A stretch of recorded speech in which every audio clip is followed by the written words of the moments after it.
하나님의 말씀 마태복음 5장 10절부터 12절 말씀을 다시 한번 읽겠습니다. 마태복음 5장 10절부터 12절 말씀입니다. 의를 위하여 핍박을 받은 자는 복이 있나니 천국이 저희 것임이라. 나를 인하여 너희를 욕하고 핍박하고 거짓으로 너희를 거스려 모든 악한 말을 할 때에는 너희에게 복이 있나니 기뻐하고 즐거워하라. 하늘에서 너희의 상이 큼이라. 너희 전에 있던 선지자들을 이같이 핍박하였느니라. 아멘. 지난 한 주일 동안 우리는 팔복의 기도를 통해서 참된 기독교 신앙이 예수님을 닮는 것이라는 사실을 확인하고 묵상하는 시간을 보냈습니다. 예수님을 닮지 못한다면 우리의 고백, 우리의 예배, 우리의 헌신 아무것도 아닙니다. 물론 우리는 한없이 부족하고 연약한 사람들입니다. 그럼에도 불구하고 우리의 신앙의 목표는 언제나 예수님처럼 되는 것이어야 합니다. 어떤 위인 혹은 성경에 기록된 어떤 선지자나 우리의 노독이 아니라 예수님이 우리의 삶의 표준이어야 합니다. 예수님처럼 살고 예수님을 닮고 예수님처럼 되는 것, 그것이 우리 신앙생활의 유일한 목표가 되게 합시다. 그렇게 되지 못한 우리의 교양, 지식, 평판, 성공, 사람들의 찬사, 세상의 칭찬, 그것은 아무런 가치가 없는 것들입니다. 오늘 팔복의 마지막 기도를 묵상하는 이 시간에 다시 한번 예수님을 닮아야 한다는 신앙의 궁극의 목표를 점검하는 저와 여러분 되시기를 소망합니다. 이 세상 모든 사물과 가치에는 수준이 있습니다. 수준. 여러분은 수준이 높은 걸 좋아하십니까? 적당한 걸 좋아하십니까?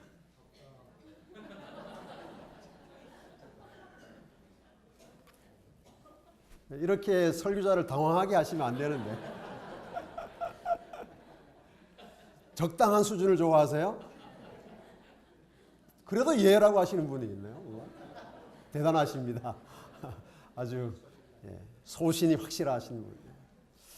뭐 그럴 수도 있어요. 이 세상에서 수준이 너무 높으면 사는 게 좀 피곤하죠. 그래서 뭐 앞서가지도 말고 너무 뒤떨어지도 말고 적당한 거리에서 살아가는 게 참 마음 편한, 뭐 이해는 합니다. 그러나 하나님께서 우리에게 주신 말씀을 보면 하나님 우리가 그렇게 살기를 원하지 않으세요. 하나님은 우리가 최고의 높은 수준의 삶을 살기를 원하십니다. 그래서 하나님이 우리의 아버지이신 것이 확실합니다. 만약에 하나님께서 나 적당한 수준에서 살아라라고 말씀하셨으면 우리가 하나님을 아버지라고 부르는 건 상당히 문제가 있습니다. 왜냐하면 세상에 그런 아버지가 없기 때문입니다. 모든 부모는 자식의 수준이 가장 높기를 원합니다. 여러분, 신앙생활에도 수준이 있을까요? 신앙의 수준이 있습니다. 여러분 신앙생활의 수준을 상중하 어디쯤 두고 싶으십니까?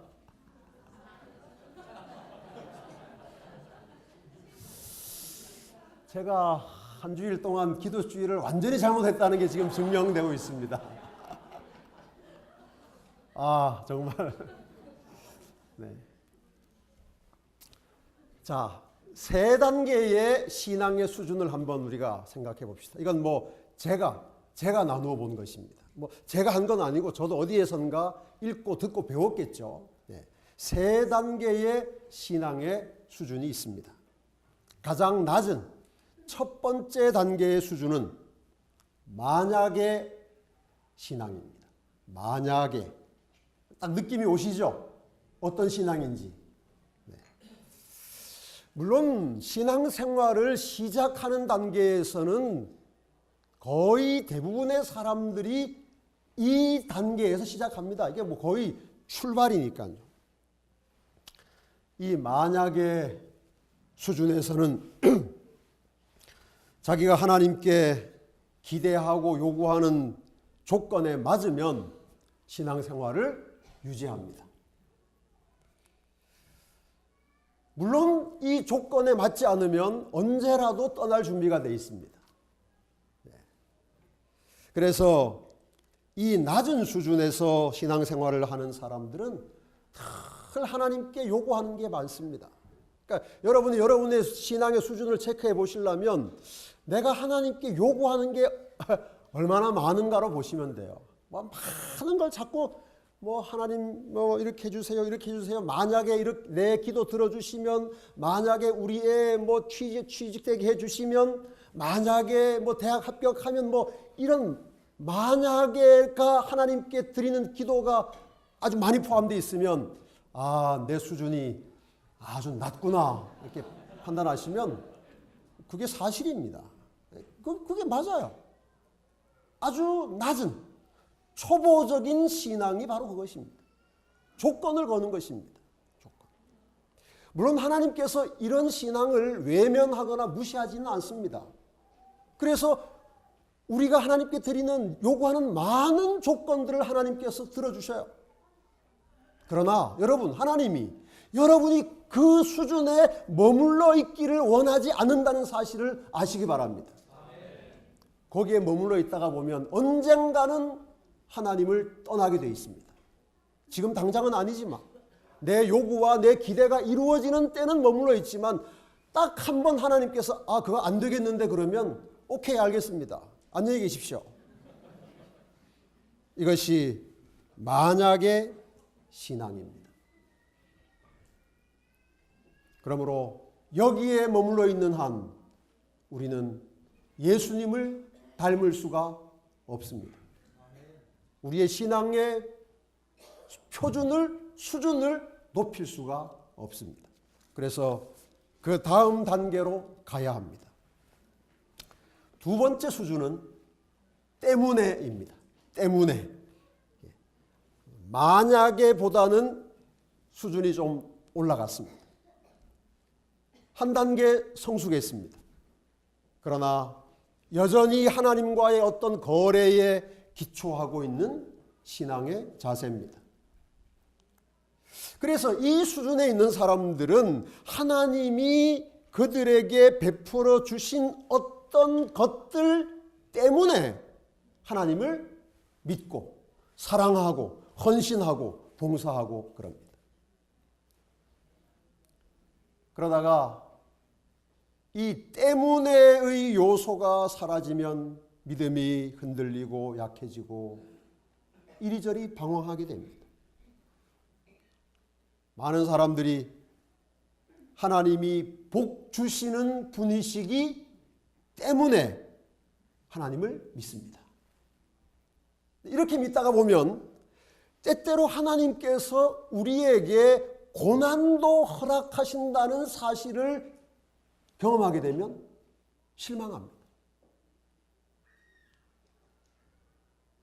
많은 사람들이 우리 가정이 지금 행복하고 건강하기 때문에 믿음 안에서 살아갑니다.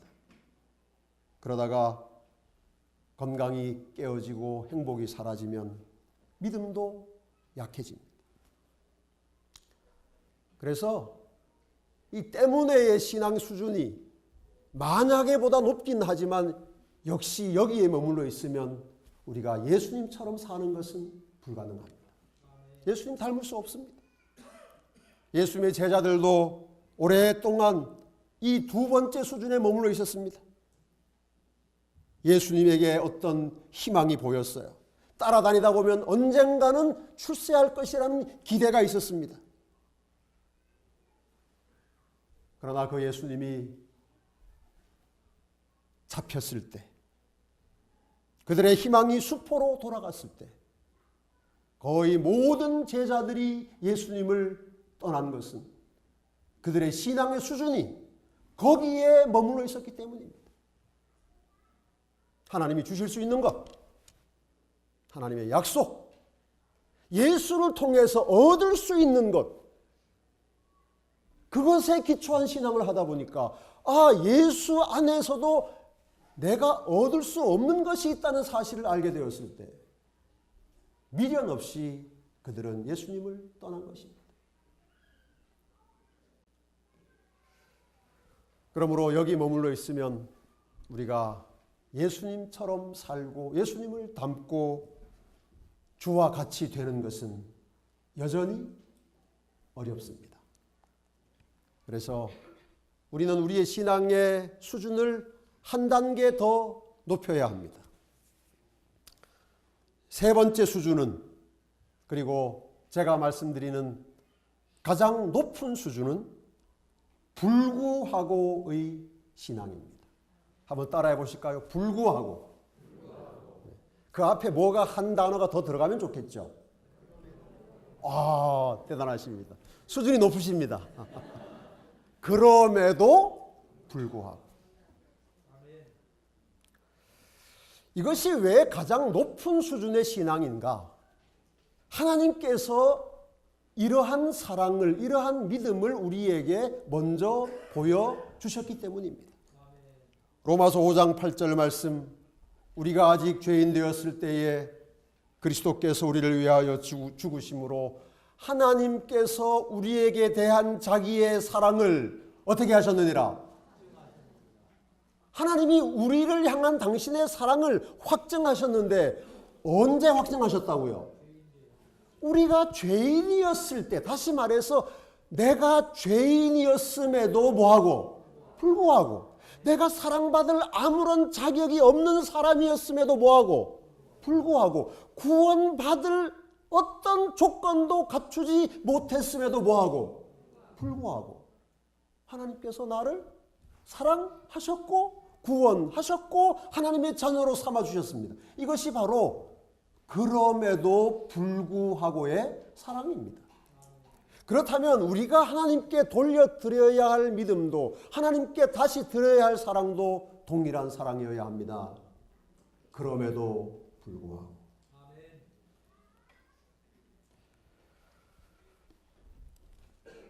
내 인생이 내 기대대로 되지 않음에도 불구하고, 오랫동안 내 마음에 간직해왔던 간절한 소망이 이루어지지 않았음에도 불구하고,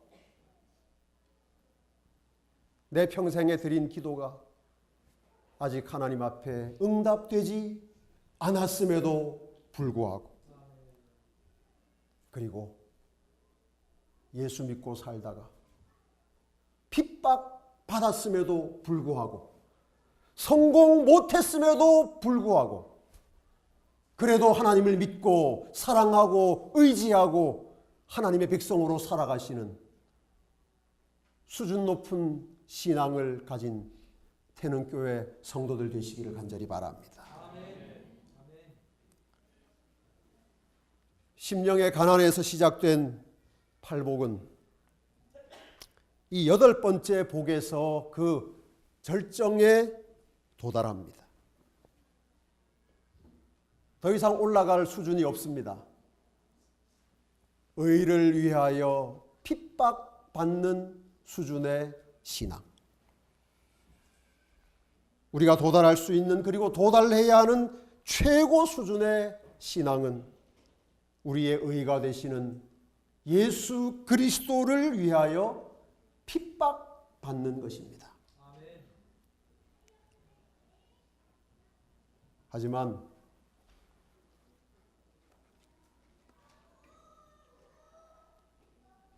이 세상에 핍박받는 것을 좋아할 사람이 누가 있겠습니까? 여러분도 다 싫으시죠? 여러분 핍박을 위해서 기도해 보신 적 있으십니까? 하나님 저에게 핍박을 주십시오. 기도 한 번도 안 해보셨어요? 왜 기도 안 하시죠? 자, 심령의 가난을 위해서 기도하고 애통을 위해서 기도하고 온유를 위해서 주림과 배고픔을 위해서 긍휼을 위해서 청결을 위해서 화평을 위해서 기도해야 한다면 그렇게 기도하는 것이 그리스도를 따라가는 것이고 그리스도를 닮아가는 삶이라면 왜 우리는 8번째를 위해서는 기도하지 않습니까? 그거는 기도 안 해도 그냥 옵니까? 자동으로? 받을 때? 받을 때? 아닙니다. 받을 때 기도하는 거 아니에요. 우리가 심령이 가난하지 못하기 때문에 기도하는 것처럼, 그렇죠? 애통하는 사람이 되지 못했기 때문에 기도하는 것처럼, 온유한 사람이 되지 못했기 때문에 기도하는 것처럼, 핍박받는 그리스도인이 되지 못했기 때문에 기도해야 합니다. 핍박을 위해서 기도해야 합니다. 7가지를 위해서는 기도하고 1가지는 안 하겠다. 안 됩니다, 여러분.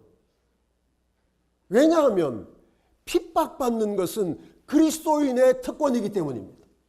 여러분, 하나님 말씀에 나를 인하여 너희를 욕하고 핍박하고 거짓으로 너희를 거스려 모든 악한 말을 할 때에는 뭐하고 뭐하라?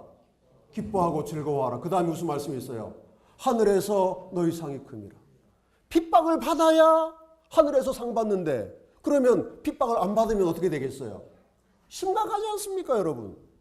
핍박 받아야 합니다. 그리스도인은 핍박 받아야 돼요. 그러므로 이 시대를 살아가는 하나님 백성들은 핍박을 위해서 기도해야 합니다. 핍박이 안 오게 해주십시오라는 기도가 아니라 주님, 나에게, 우리 교회에, 하나님의 남은 백성들에게 핍박을 허락해 주십시오. 기도해야 합니다. 오늘 참 연말기도주일 마치는 안식일에 교회를 잘못 왔다. 고민이 되실지 모르겠어요. 그러나 여러분, 정말 심각하게 생각해 보시기를 바랍니다. 왜 전능하신 하나님께서 당신을 따르는 백성들에게 고난과 핍박의 길을 요구하실까요? 왜 팔복의 맨 마지막 복으로 이렇게 정말 피하고 싶은 힘들고 어려운 것을 제시하실까요? 저도 팔복이 아니라 칠복으로 끝났으면 좋겠어요. 핍박받는 것이 복이 있다. 이해하기 어려운 말씀이고 사실 도망치고 싶은 말씀인데 왜 주님께서는 8번째 복까지 우리를 인도하시고 이 8번째 복 앞에서 기도하라고 하실까요? 이것이 우리에게 필요하기 때문입니다. 하나님 백성들에게 유익하기 때문입니다. 하나님은 우리에게 유익하지 않은 그 어떤 것도 결과적으로 우리에게 복이 되지 않은 그 어떤 것도 허락하지 않으신다는 사실을 여러분이 믿으십니까? 그렇다면 하나님께서 우리에게 말씀하신 의를 위하여 핍박을 받은 자가 복이 있다고 하신 말씀은 우리에게 참으로 필요하고 유익한 말씀인 것이 확실합니다. 의를 위해서 받는 핍박이 왜 우리에게 유익한가? 간단히 좀 살펴보도록 하겠습니다. 첫째로 핍박은 우리를 정결한 하나님의 자녀가 되게 합니다. 따라합시다. 핍박은 정결한 하나님의 자녀가 되게 한다. 바꿔서 말하면 핍박이 없이는 우리가 정결한 그리스도인이 될 수 없다는 말입니다. 여러분, 성경에서 가장 큰 고난, 가장 큰 핍박을 받은 사람은 욥입니다. 욥기서의 대부분은 그가 이유도 모르는 고난과 핍박을 받는 이야기입니다. 여러분, 욥이 그 극심한 고난을 받는 동안 그를 가장 힘들고 괴롭게 했던 것은 고난 그 자체가 아니었어요. 무엇인가? 고난의 이유를 알 수 없다는 것이었습니다. 그래서 욥의 친구들이 저마다 몰려와서 너 이래서 고난받는다, 저래서 고난받는다, 이게 문제다, 저게 문제다, 그렇게 많은 말을 하는 동안에 욥이 한 번도 그 말을 받아들일 수가 없었어요. 그 고난의 이유를 자기는 아무리 생각해도 모르겠는 거예요. 여러분, 우리가 이 세상에서 받는 고난은 다 생각해 보면 이유가 있어요. 그렇죠? 다 압니다. 우리 이 시대에 우리가 까닭 없는, 원인을 알 수 없는 고난을 받는 경우는 사실 거의 없기 때문에요. 그런데 욥은 정말 알 수 없었습니다. 왜 자기가 이런 고난을 받는지, 왜 이런 아픔 속에서 시간을 보내야 하는지 도무지 이해할 수가 없었습니다. 그럼에도 불구하고 욥은 욥기 23장 10절에 이렇게 고백합니다. 나의 가는 길을 오직 그가 아시나니. 나의 가는 길을 오직 그가 아시나니. 그가 나를 단련하신 후에는 내가 무엇처럼 나오리라. 까닭 없는 고난, 이유 없는 핍박을 당하면서도 욥이 지켰던 믿음은 무엇인가 하면 하나님이 이것을 통하여 나를 무엇처럼 나오게 하실 것이다. 정금같이 나오게 하실 것이다.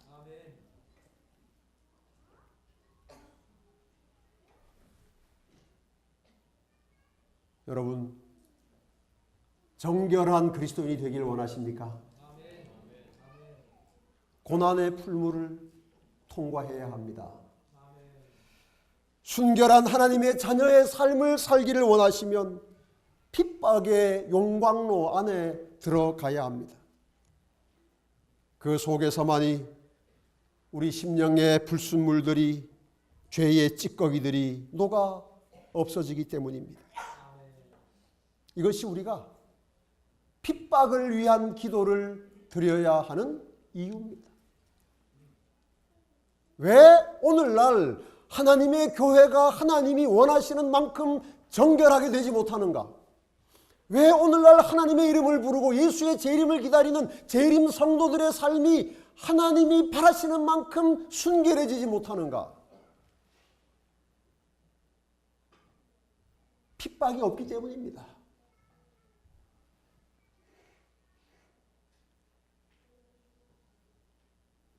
핍박이 우리를 정결하게 하는 하나님의 섭리요 도구라면 우리는 하나님께서 우리에게 적절한, 우리에게 필요한, 우리를 순결하게 하실 목적으로 주실 고난을, 핍박을, 단련을 하나님께 구해야 합니다.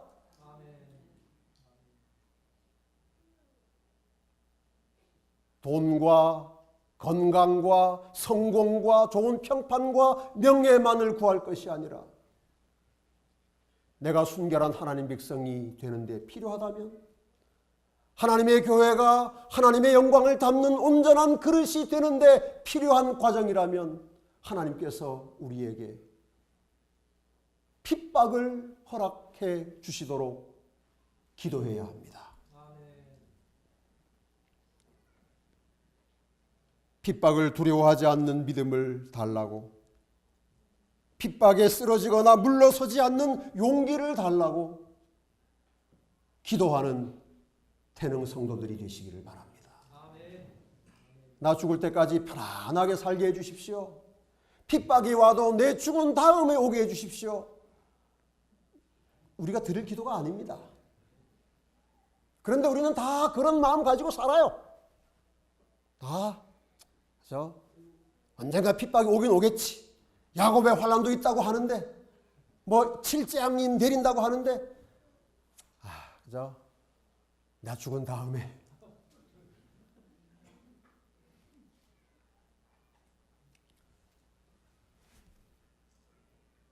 우리를 정결하게 하는, 정결한 하나님의 자녀, 하나님 백성 되게 하는, 하나님이 쓰실, 하나님이 우리에게 보내실 핍박을 위해서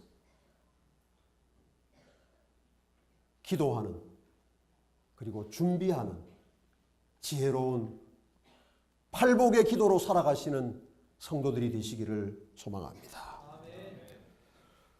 두 번째로, 의를 위해서 받는 핍박은 우리로 하여금 세상이 우리가 하나님의 자녀라는 사실을 알게 합니다.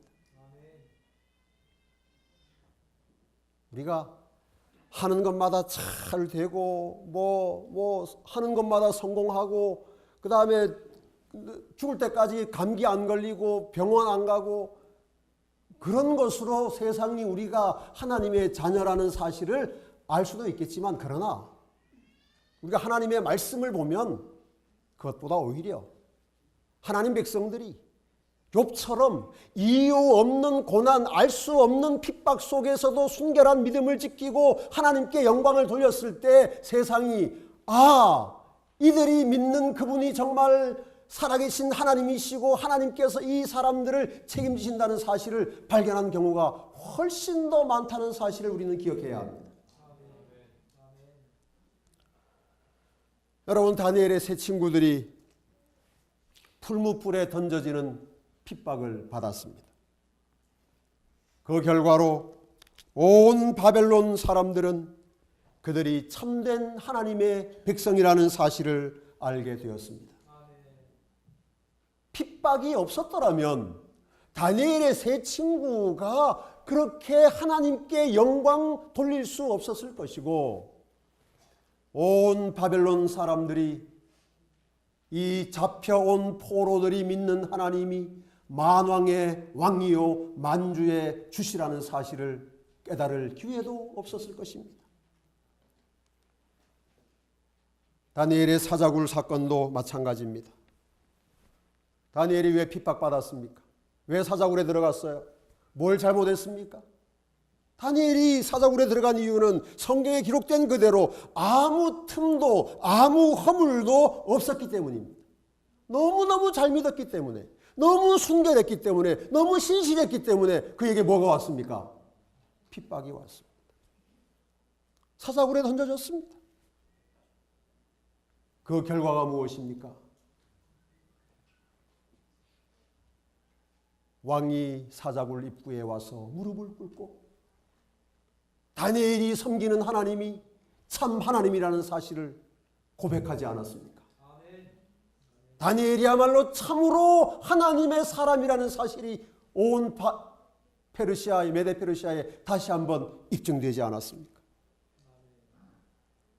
고난과 핍박이 없이는 우리가 참 하나님의 자녀임을 증명할 길이 없을 때 하나님께서 우리에게 핍박을 허락하신다는 사실을 기억합시다.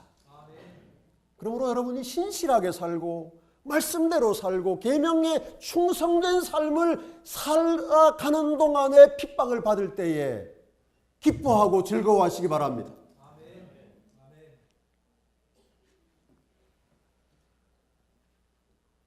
그러므로 우리는 만사 형통을 위해서가 아니라 핍박을 위해서 기도해야 합니다. 우리에게 주어지는 핍박을 통해 우리가 하나님의 자녀이며 재림교회가 남은 교회임이 세상에 드러나게 해달라고 기도해야 합니다. 핍박을 피하게 해달라는 기도가 아니라 핍박을 통해 하나님의 영광이 드러나게 해달라고 기도해야 합니다. 이것이 오늘 하나님께서 우리에게 요구하고 기대하시는 차원 높은 신앙입니다. 마지막으로 의를 위해서 받는 핍박은 우리의 신앙을 성숙하게 합니다. 제가 오늘 말씀을 시작하면서 신앙의 수준을 세 가지로 말씀을 드렸습니다. 혹시 기억하시나요? 가장 낮은 수준은 뭐라고 그랬죠? 만약에. 그 다음에 수준은 뭐라고 했죠? 때문에. 제일 높은 건 뭡니까? 불구하고. 여러분, 우리가 의를 위해서 핍박받는 그리스도인이 될 때 이 핍박이 우리를 세 번째 수준의 신앙, 그럼에도 불구하고의 신앙으로 이끌어갑니다. 핍박에도 불구하고 하나님께 충성하는 사람, 고난에도 불구하고 믿음이 흔들리지 않는 신앙. 여러분, 우리가 다 그렇게 돼야 되지 않겠습니까? 어떤 경우에도 흔들리지 않는. 그런데 여기까지 말씀을 들으신 여러분에게 한 가지 의문이 생길 것입니다. 과연 이 시대에, 대한민국에, 한반도 역사 이래로 가장 먹을 것 많고 예수 믿기 편하고 그렇잖아요, 여러분. 무슨 걱정이 있습니까, 여러분, 신앙생활 하는데. 그런데 도대체 어떻게 해야 핍박을 받지? 그게 걱정이잖아요. 핍박을 받아야 복이 있는데 핍박을 아무도 안 하니까. 군대 가도 핍박을 합니까? 뭐 회사 들어가면 합니까? 다 5일째 되고. 예? 그래서 걱정이에요. 핍박을 받을 길이 없어요. 핍박을 받아야 되겠는데.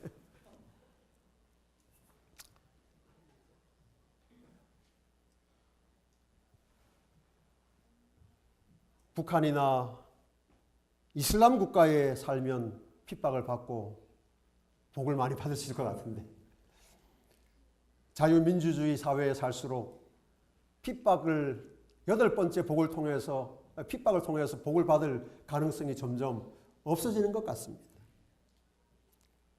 그러나 여전히 의를 위하여 핍박을 받은 자는 복이 있나니 천국이 저희 것임이라는 말씀은 유효합니다.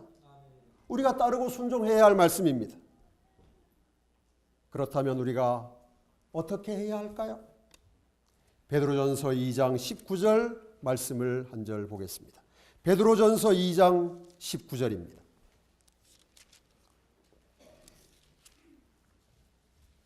베드로전서 2장 19절 말씀을 우리 다 같이 한번 읽도록 하겠습니다. 2장 19절, 20절, 21절까지 말씀을 19절부터 21절까지 함께 다 읽도록 하겠습니다. 애매히 고난을 받아도 하나님을 생각함으로 슬픔을 참으면 이는 아름다우나 죄가 있어 매를 맞고 참으면 무슨 칭찬이 있으리요. 오직 선을 행함으로 고난을 받고 참으면 이는 하나님 앞에 아름다우니라.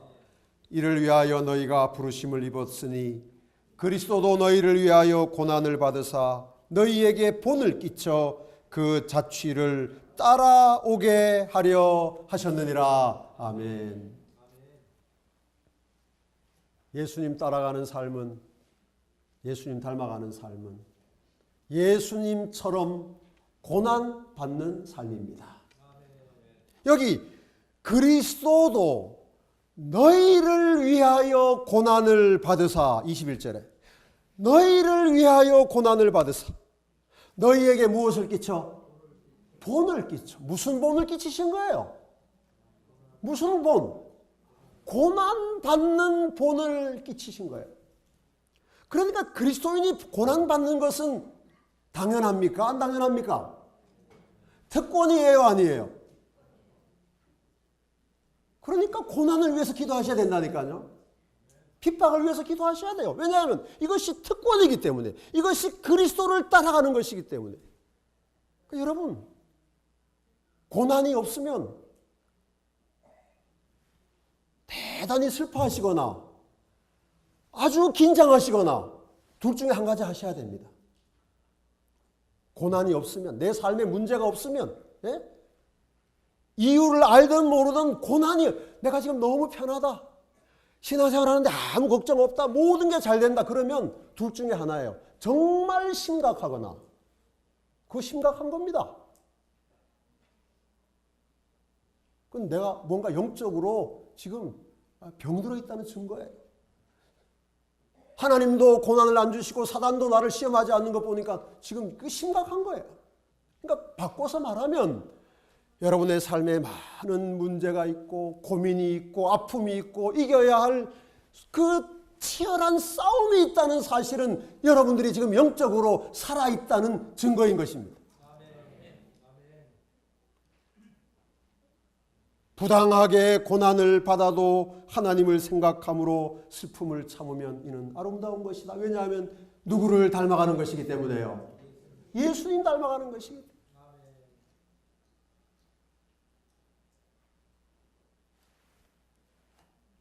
누가 없는 소리 지어내서 나 막 욕하고 비난하고 수근수근하고 그러면 기뻐하고 즐거워하시기 바랍니다. 웃을 일이 아니에요. 그것이 뭡니까? 그것이 예수님이 당하신 일이잖아요, 여러분. 예수님이 가신 길을 내가 가고 있으면 그것은 큰 특권입니다. 기쁨이에요. 그 십자가의 길을 예수님을 따라가시는 재림성도 태능교회 가족들 되시기를 바랍니다. 여러분의 인생을 살아가면서 만나게 되는 모든 고난과 시련의 때에 눈물과 한숨의 시간에 예수님을 생각하고 예수님을 따라가십시오. 그것이 바로 의를 위하여 그리스도를 위하여 핍박받는 것입니다. 남편 때문에 괴로울 때, 자식 때문에 살고 싶은 마음이 없을 때, 경제적 어려움 때문에 정말 숨도 쉬지 못하게 됐을 때, 너무 외로워서 잠이 안 올 때, 죽음의 공포가 밀려올 때, 미래가 너무 암담하다고 생각될 때, 여러분은 예수님을 생각하시고 예수님께로 달려가시고 예수님과 함께 그 고난을 이겨내시기를 바랍니다. 그것이 의를 위하여 핍박받는 것입니다. 어떤 절망적인 상황에서도 하나님을 잊어버리지 않는다면, 어떤 괴로운 순간에도 예수님의 사랑을 붙잡는다면, 그것이 오늘 우리가 그리스도를 위하여 핍박받는 삶을 사는 것입니다.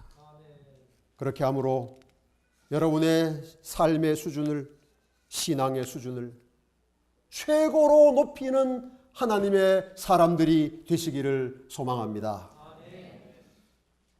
오늘 여러분이 받으신 주보에 기록된 각시대 대쟁투에 기록된 증언의 기별을 우리 함께 읽고 말씀을 마치도록 합시다.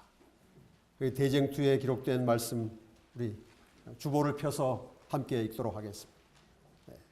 준비되셨죠? 함께 읽으십시다. 시작. 여름에는 상록수와 다른 나무와의 분간을 할 수가 없으나 겨울바람이 불어오면 상록수는 변함이 없으되 다른 나무들은 시들어져서 그 가지가 벌거숭이가 된다.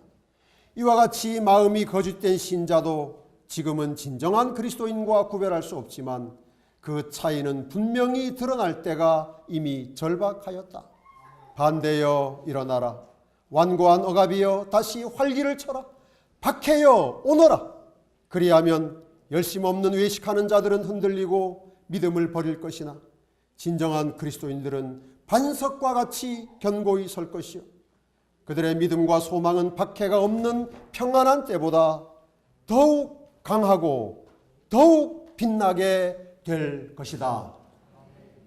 저는 이 아름다운 교회, 사랑이 넘치는 교회, 생동감이 있는 교회, 자랑스러운 태능교회가 이와 같이 여기 각시대의 대쟁투에 기록된 상록수와 같은 교회가 되시기를 주님의 이름으로 축복합니다. 도망치는 대신 맞서 싸우는 그리스도인이 되게 해달라고 기도하십시오. 예수님처럼 핍박을 이기고 승리하는 그리스도인 되게 해달라고 기도합시다.